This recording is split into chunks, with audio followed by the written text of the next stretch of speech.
everybody. This is Sam the History Man again, coming at you with another episode of Fletcher Destroyer Ships. First of all, I want to thank everybody for supporting the channel. The channel has only been up about 2 months, and it is growing slowly but surely. And I just want to tell you how much I appreciate all of you who have liked and subscribed to our little work here. And I just want to let you know that I'm encouraged that I'm not the only one who really enjoys talking about these old ships. As I said in a previous episode, I enjoy spending time with these men. Even though they're long since passed, I'd rather spend time with them than some of the people we have around today, to be honest.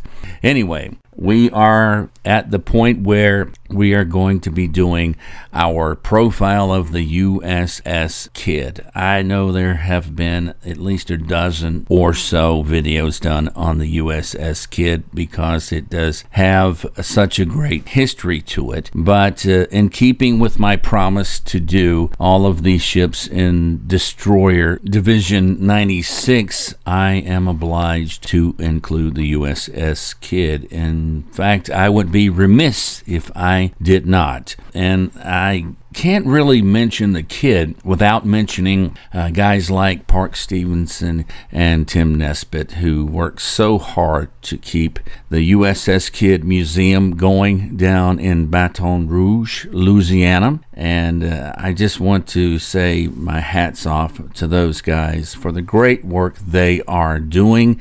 And I hope to get down there and visit the ship as soon as it is out of dry dock, or at least some point after it's out of dry dock. And that's where it is right now in Houma, Louisiana, getting some much needed TLC. And I just want to say once again, thank you to the USS Kidd Veterans Museum for keeping this ship in the World War II configuration. We have other Fletcher Class Destroyers that are out there, the Cassin Young and of course the Sullivans. Those guys, taking nothing away from them, they do a great job, but those ships are in different configurations. And so for those of us who are World War II buffs, we can go down and see the ship as our fathers and grandfathers saw it. So there you have it. Of course, we're going to start this episode as we start them all with the namesake. Of course, he was named for Rear Admiral Isaac Campbell Kidd, who was killed in action on the bridge of his flagship, the USS Arizona, during the Japanese attack on Pearl Harbor on December 7th of 1941. Now I'm going to read what the National World War II Museum in New Orleans had to say about him on their website. Born in Cleveland, Ohio in March of 1884, Kidd's life prior to World War II had been almost entirely dedicated to military service. He entered the United States Naval Academy at Annapolis in 1902, right after finishing high school.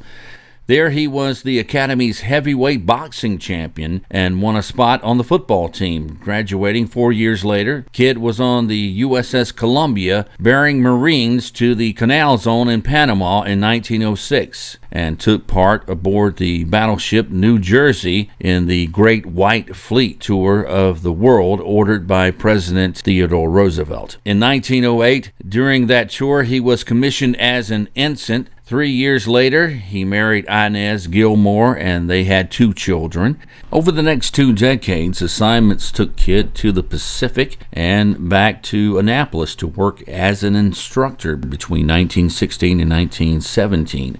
After the American declaration of war on Imperial Germany, Kidd spent World War I on the USS New Mexico. New Mexico's missions included patrolling the Mexican coast in case Mexico decided to come into the conflict on Germany's side. In the 1920s, following another round of service at the Naval Academy, Kidd was appointed executive officer on the battleship USS Utah. Then in 1925, he received his first command, the cargo ship, the USS Vega. After roughly a year with the Vega, the Navy sent Kidd to Central America to take over as captain of the port of Cristobal, Panama, a position he held for 3 years. Recognizing his talents, the Navy promoted Kidd to captain in 1930 and assigned him to the job of Chief of Staff to Commander Base Force U.S. Fleet for 2 years. Subsequently, he moved to the Bureau of Navigation in Washington, D.C., earning another leadership position in 1935 to 1936 as commander of Destroyer Squadron 1 Scout Force. Kidd was called back to teach at the Naval Academy in 1938. As he taught midshipmen, the international situation deteriorated with the expansionist ventures of fascist Italy, Nazi Germany, and Imperial Japan in Central Europe, East Africa, and East Asia. The remainder of Kidd's life was tied to the Pennsylvania-class battleship, the USS Arizona. In 1938, he became its commanding officer, keeping that position until February of 1940. February 1940 was an incredible month for Kidd. He was promoted to Rear Admiral and Commander of Battleship Division 1, and the Arizona would be his flagship. The Navy also tasked Kidd with serving as Chief of Staff to Commander Battleships, Battle Force. This would be an awesome responsibility at any time, but especially as German forces overran much of Europe. The Japanese, already entrenched in China, moved into French Indonesia, and the prospect of war between the United States and Japan loomed. With the American Pacific Fleet shifted on President Franklin's orders from San Diego to the base at Pearl Harbor near Honolulu, Hawaii, Kidd watched and prepared for conflict. He had spent 39 years in the U.S. Navy. He could witness the development of his son, Isaac Kidd Jr., who followed his father's footsteps, graduating from Annapolis in 1941. Rear Admiral Kidd was on the Arizona when waves of Japanese planes descended on Pearl Harbor shortly before 8 a.m. on Sunday, December 7, 1941. One of 8 battleships on Battleship Row. She was moored next to Ford Island. The old vessel made an inviting target for enemy pilots. Despite the terrors all around him, Kidd did not waver, though, from fulfilling his duties. As senior officer present afloat, he manned the bridge with the ship's captain, Franklin Van Valkenburg. Admiral Kidd's Medal of Honor citation noted his devotion to duty, extraordinary courage, and complete disregard for his own life in the face of danger. Admiral Kidd would lose his life on that day, December 7, 1941, along with 1,100 other souls on the USS Arizona. The following is taken from a history of the USS Kidd written by a Seaman First Class Rice. He left a record of a brilliant naval career, and since destroyers are named for heroes, he left his name to a first-line ship of the Navy. The name in itself was appropriate for a fighting ship because it smacked of pirates and all of the colorful fighting tales of the sea that young Americans love. That is why they called themselves the Pirates of the Pacific, and why they had a picture of a pirate painted on the stack. The ship's first commander was Alan Barkhurst Roby, who would later become a rear admiral. He was born on December 9th of 1907 in Tunnel Mill, Kentucky. He would win the Silver Star for his actions at Rabaul. He also received a Bronze Star with the Combat V, the American Defense Service Medal, the Asiatic Pacific Campaign Medal, and Navy Occupation Service Medal. And he would serve as the commanding officer of the USS Kidd until August 28th of 1944, when Commander Harry Grimshaw Moore would take over. The Kidd was built by Federal Shipbuilding and Dry Dock Company in Kearney, New Jersey. She was laid down on the 16th of October in 1942 and launched on the 28th of February in 1943 and commissioned on April 9th of that same year. She had a length of 376 feet, a beam of 39 feet 8 inches, and a draft of 17 feet 9 inches, with 4 oil-fired boilers and 2 steam turbines, 2 shafts. She had 60,000 SHP, or 45,000 kilowatts, with a top speed of 35 knots, or 40 miles an hour. She had a range of 6,500 nautical miles at 15 knots, and a complement of 329 officers and men. Her armament included 5 5-inch 38 caliber guns, 6 40mm anti-aircraft guns, and 7 20mm anti-aircraft guns, with 10 21-inch 533mm torpedo tubes, 6 K-gun depth charge throwers, and 2 depth charge tracks. The ship was sponsored by Mrs. Isaac C. Kidd, the widow of Rear Admiral Kidd, and during her initial cruise to the Brooklyn Naval Shipyards, she sailed across New York Harbor with the Jolly Roger flying from the foremast. Subsequently, during outfitting, her crew adopted the pirate captain William Kidd as their mascot and commissioned a local artist to paint a pirate figure on the forward smokestack. After her shakedown out of Casco Bay, Maine in June, the Kidd cruised in the Atlantic and Caribbean, escorting large combatant vessels until she departed for the Pacific in August of 1943 in company with the battleships the Alabama and the South Dakota. She arrived at Pearl Harbor on the 17th of September in 1943, and she got underway on the 29th of September, escorting aircraft carriers toward Wake Island for the heavy air attacks conducted on the 6th of October on Japanese installations located there, returning to Pearl on the 11th of October in 1943. The next excerpts are taken from the history of the USS Kidd also, and the writings of Seaman First Class Rice, and so therefore this will be in his words. Her first action against the enemy, the carrier raid on Wake Island in October, proved to be poor hunting, but it gave the ship a task of rescue duty of which she was to see much more. Many other pilots who will tell you that the grandest sight they ever saw was the bow of the USS Kidd as it came over the horizon to their rescue after they had been downed in the Pacific. Slowly, the ship was growing up. Little by little, she was coming to mean just a little more than a destroyer to the officers and men who manned her. It's a funny thing, they would say, but there is something about the old lady that gets under your skin. Here's a story that I borrowed from the USS Kidd's website. Lieutenant George Quar, one of the Kidd's wartime lieutenants, recounts how Commander Alan Roby, the Kidd's first commander, performed routine ship maneuvers with a flair for the showmanship. Lieutenant Quarry said it was 1944, and the Kidd was operating with a fast carrier task unit. These units usually consisted of 3 carriers in a triangle at the center, steaming 1,000 yards apart. Next to the carriers, about 500 yards away, were 1 to 3 battleships to provide close-in concentrated anti-aircraft support from their 25-inch guns and multiple 40mm and 20mm small guns. Outside the battleships, there were usually 4 cruisers steaming in a square configuration, also to provide close-in anti-aircraft firepower. Outside this inner core were the destroyers, small boys, usually about 20, in a complete circle around the inner force. The Kidd, in the outer screen, received a message from the screen commander to proceed to carrier number 1 to pick up some dispatches and deliver them to carrier number 2.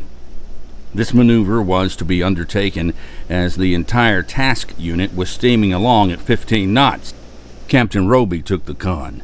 The forward deck party was called away, and as the assistant first lieutenant, I joined the deck gang on the forecastle. Now, it would be necessary for us to shoot a line across to each carrier, bend on a larger hauling line, and thus pass the packages. The Kidd had to be conned out of the outer screen and make for carrier number 1 through the screening cruisers and battleships, all while they were proceeding forward at the fleet speed. Using a maneuvering board, the executive officer plotted the Kidd's course and speed to arrive safely at carrier number 1. With the captain on the bridge, the kid went through the formation, passing within less than 100 yards of some of the big boys. We approached carrier number 1 from the stern, got within distance to pass our line while we were in the shadows of the flight deck and overhanging gun tubs. We safely got the package off. Now it was necessary to sheer off and make for carrier number 2, which we did. We then had to add quite a few turns, get ahead of carrier number 2 while avoiding the other ships in the inner core, and come alongside carrier 2. To do this, the captain, after getting somewhat ahead on the starboard bow, turned the kid directly at the carrier. We were on a collision course to hit her just below the bridge. The entire bridge personnel of the carrier, including, I'm sure, some of the admiral staff, rushed to the starboard wing of the bridge to see what was going to happen to this small boy. We continued on our course at about 25 knots until we were literally under the overhanging flight deck. Then, at exactly the right moment, Captain Roby gave the order to come starboard, 90 degrees. As the carrier personnel were yelling and waving their arms, we slid neatly alongside at a distance of about 20 feet. A line was passed, the package transferred, and the kid again sheered off, made her way through the 15-knot formation, and returned to her position on the outer screen. As the deck gang was being secured, the kid received a message from the flagship. Tear Victor George. Well done, DD-661. To this day, I can still recall the horrible faces of the flagship bridge personnel as our small boy headed for them at 25 knots. End quote. In another story taken from the USS Kid website, Rear Admiral Alan B. Roby, the kid's first commander, related his experience of the kid's first ordeal by fire. Friendly fire, that is, at the hands of the battleship, the USS North Carolina. Quote, while we were cruising with the task force in the Central Pacific en route to the Gilbert Islands campaign, we received an unusual gift. This is the way it happened. Our trip was a long one, and to keep us on our toes between the Panama Canal and the islands, the task force commander gave the battleships permission to hold such exercises as they saw fit. A classic attack doctrine in those days was for a destroyer division to come charging in on the capital ships at high speed, fire spreads of torpedoes at them, and then zoom off, making smoke and zigzagging erratically to avoid destruction by the battleship's guns. This was a game to test the alertness of the battleships as well as the skill of the destroyers. It was played just before the daily call to darken general quarters, so we weren't losing much sleep anyhow. If the battleships discovered their attackers on the way in, they would illuminate them by star shell fire and then proceed to theoretically blow them out of the water. In that case, they won the game. On one particular dark morning, the kid representing a destroyer division came boring in through the darkness, getting ready to theoretically fire a spread from our torpedo mount amidships and annihilate the USS North Carolina. Her lookouts were on their toes, however, and as we charged in, we could see the dull red flashes of their 5-inch guns shooting at us. Fire control doctrine required them to track us in, aiming for hits, and then crank a star shell correction into the gun director to elevate the guns above the target so the star shells would burst 1,000 feet above and 1,000 yards behind, silhouetting us as a sitting duck, alas. The fire controlman forgot to crank in the star shell correction. We heard 2 loud bangs, which were followed by much yelling from over our TBS. Cease firing! Cease firing! You're hitting us! I went down from the bridge to assess the damage and was greeted by the rich, fruity smell of good brandy. One shell had passed through Dr. Herrendine's stateroom, smashing the ship's medical brandy safe and turning his entire wardrobe of uniforms and civvies into rags. The other shell came into a compartment just below and out the other side at the waterline. Every time we plunged into a swell, there was a column of water 5 inches in diameter blasting in from each hole. We got permission to stop while we assembled shores, wedges, and skill saws for damage control, and before long, we were back in formation. That afternoon, we were ordered alongside the North Carolina, and a large, mysterious-looking package was sent across by Highline. We opened it. We found a huge cake, big enough to feed all 300 of us, and decorated as a Purple Heart ribbon. End quote. And we're going to stop right there for this episode on the USS Kidd in our profile of Destroyer Division 96. I hope you're enjoying it so far. We haven't even really gotten into the war diary yet, but there are so many great stories about this grand old ship. The problem is not finding the information. It's deciding which stories to use. We may even have to go 3 episodes on this one. Anyhow, I hope you enjoyed it, and I hope you'll tune in next time for the USS Kidd War Diary Part 2 here on Fletcher Destroyer Ships. This is Sam the History Man saying, see you later.